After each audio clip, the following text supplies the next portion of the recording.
की तुम किस्मत में भूल गए। 65, 71 और 99 के युद्धों को शायद भूल गए। तुम जानते हो अब्दुल हमीद ने पेटेंट टैक्स जला डाला, हिंदुस्तानी नेटो ने अमेरिकी जेट जला डाला। तुम जानते हो गाजी का बेड़ा झटके में ही डुबा दिया, ढाका के जनरल रियाजी को दूध छटी का पिला दिया। तुम जानते हो 90,000 अनुपति पाक जवानों को, तुम जानते हो शिमला समझौता, इंदिरा के एहसानों को। और अब की जंग छुड़ी तो सुन ले, नाम निशान नहीं होगा, कश्मीर तो होगा लेकिन पाकिस्तान।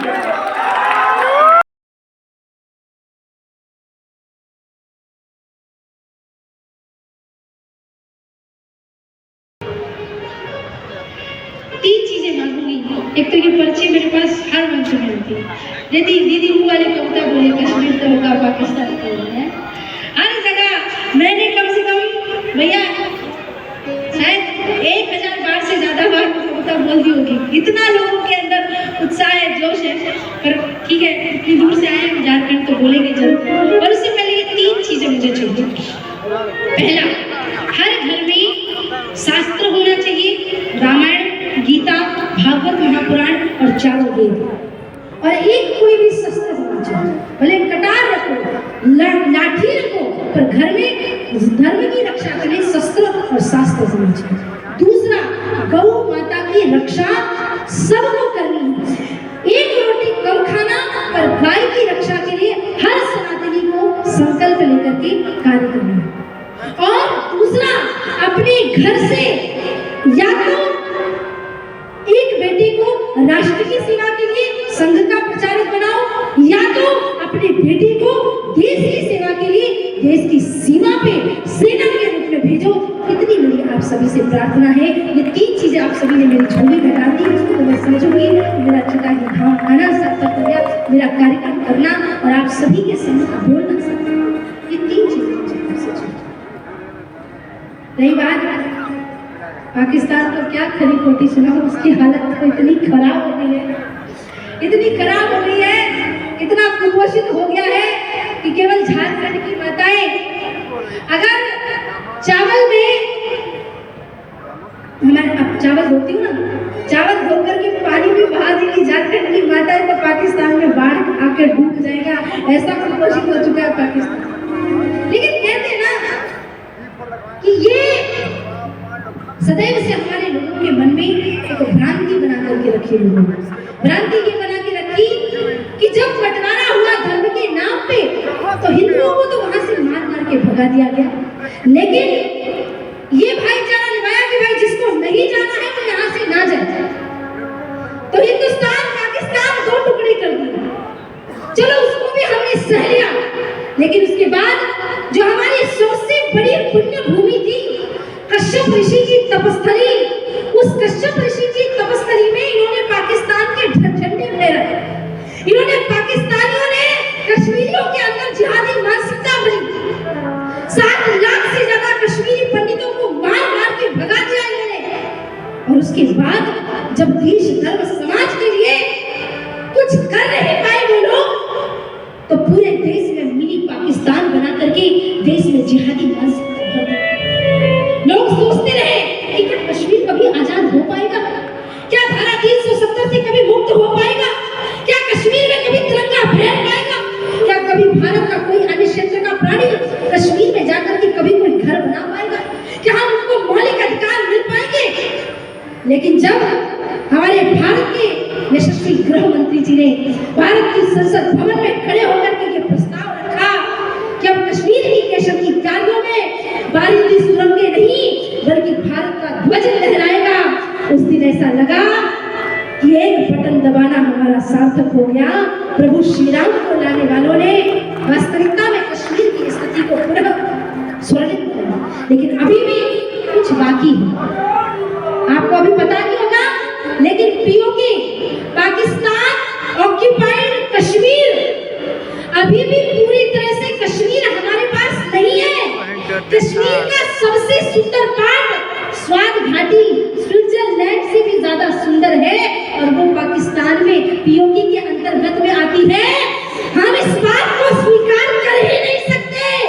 पाकिस्तान तो दे दिया बंटवारे के तौर पे, लेकिन याद रखना पाकिस्तान में जो कश्मीर है, जो पीओके है, पाकिस्तान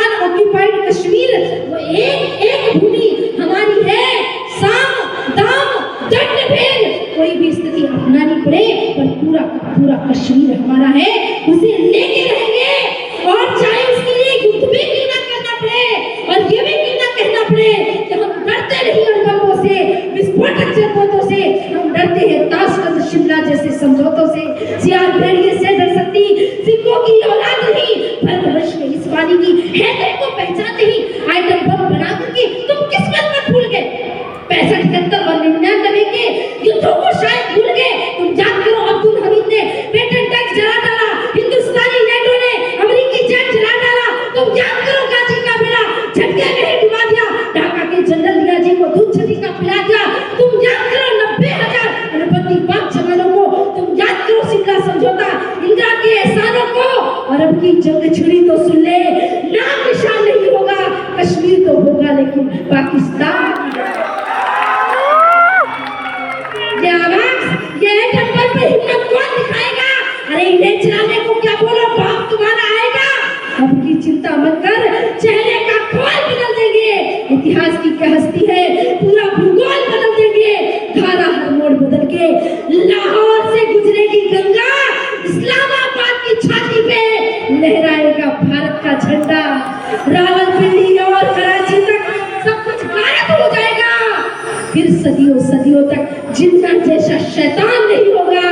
कश्मीर तो होगा लेकिन खुले प्रशिक्षण, खुले शस्त्र है, खुली हुई शैतानी है। सारी दुनिया जान चुकी ये हरकत पाकिस्तानी है। बहुत हो चुकी मक्कारी, बस बहुत हो चुका हस्ताक्षेप। समझा दो उनको वरना अब उठेगा पूरा देश। देश अगर हो गया खड़ा तो त्राही त्राही मच जाएगी। पाकिस्तान के हर कोने में महाप्रलय आ जाएगी। क्या होगा अंजाम तुम्हें इसका अनुमान नहीं होगा। कश्मीर तो होगा लेकिन दोनों हाथ मुट्ठी बांध के बोलो, कश्मीर तो होगा लेकिन। एक बात कहूं, अयोध्या के पास एक विदर्भी ने कहा हमारी सरकार आएगी तो हम मंदिर तोड़ देंगे। मैंने कहा भैया कौन से दिन देख रहे हो? अब तुम्हारे अच्छे दिन नहीं आने वाले, देश के अच्छे दिन आने थे आगे। राम मंदिर बनेगा, डंके की चोट पे हमने बनाया, बाबा तेरी छाती पे भगवा ध्वज लहराया है। सौगंध राम की खाई थी, मंदिर वही बनाया है। इंच भी इधर उधर नहीं, मंदिर वही बनाया। और अभी तो केवल झांकी है, मथुरा काशी बाकी है। और देखो अगर बार बार कहते रहे कि मंदिर तोड़ देंगे, पाकिस्तान से युद्ध करने के लिए सेना आएगी, ये आएगी वो आएगी, तो अभी तक तो अयोध्या पे दावा ठोका है अगला राम मंदिर कहीं पाकिस्तान के इस्लामाबाद में बनाने के लिए लाए। इसलिए याद रखो, युद्ध करने के लिए मत ललकारो, वरना करो युद्ध, करो युद्ध। हम भी अपना सपना सच कर लेंगे, सिंधु नदी के पावन जल से श्रद्धा की अंजलि भर लेंगे। अरे करो युद्ध, हम तुमको तुम्हारे खून से नहलाएंगे। देखे जितने सपने तुमने उसे मिट्टी में मिलाएंगे और कुत्ते तक भी ना जाएंगे। जिन्ना की पहचान पे अब की भगवान लहरा देंगे पूरे पाकिस्तान पे। तो हम तो केवल मथुरा और काशी मांग रहे हैं। अगर तुमने ज्यादा इधर उधर की बात करी, क्योंकि सदियों से हम विश्व शांति का अनुष्ठान करते आए, मानवता के गान का वृंदगान करते आए, इन दुश्मन की बेला में हम महाकाल बन जाते हैं। मोक्ष फाड़ के दुश्मन का लहू तक पी जाते हैं। 17 बार क्षमा करने की परंपरा हम छोड़ चुके। अब ना रहम की आस लगाना शब्द में भी चौहान पे, क्योंकि अब की भगवान लहरा देंगे पूरे पाकिस्तान पे। अब की भगवान लहरा देंगे पूरे। तो चलो राम का भजन तो गा लिया, 2 मिनट के लिए मेरे साथ दोनों हाथ ऊपर उठा के सभी लोग। सबसे पहले तू तेरे बाद हर एक नाम है, तू मेरा आगाज है, तू ही मेरा अंजाम है, अंजाम है। बढ़ाइए दोनों हाथ सभी लोग और मेरे साथ बोलेंगे, हम जिएंगे मरेंगे, हम जिएंगे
नबी ने कहा कि पूरब में हमारा, पश्चिम में हमारा काबा है, इसलिए लोग उधर मुड़ करके नमाज पढ़ते हैं, पर मेरा काबा तो पूरब में है। बोले क्यों? बोले पूर्व में भारत देश है और हम सब भारत देश की संतानें हैं। हमारी 5 पीढ़ियां अगर निकाली जाए तो हम सब हिंदू थे, इसलिए मैं भारत को देख के नमाज पढ़ता हूँ, भारत को प्रणाम करके नमाज पढ़ता हूँ। तब इकबाल खान ने लिखा था कि वहदत की लय सुनी थी दुनिया ने जिस मकान से, मेरे अरब को आई ठंडी हवा कहाँ से। उसने कहा भारत क्या है?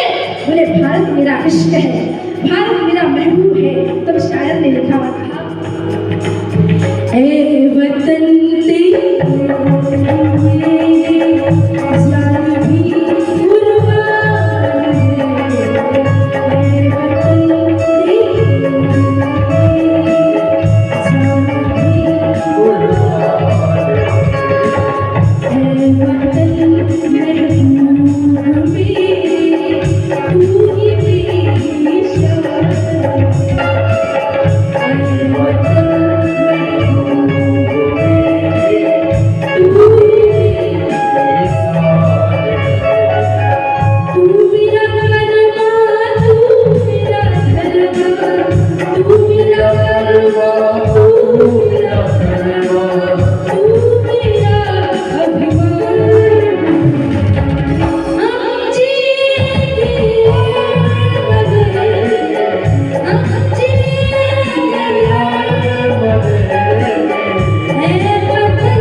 कहने के लिए तो रात कम पड़ जाएगी और बातें कम नहीं होंगी, है ना।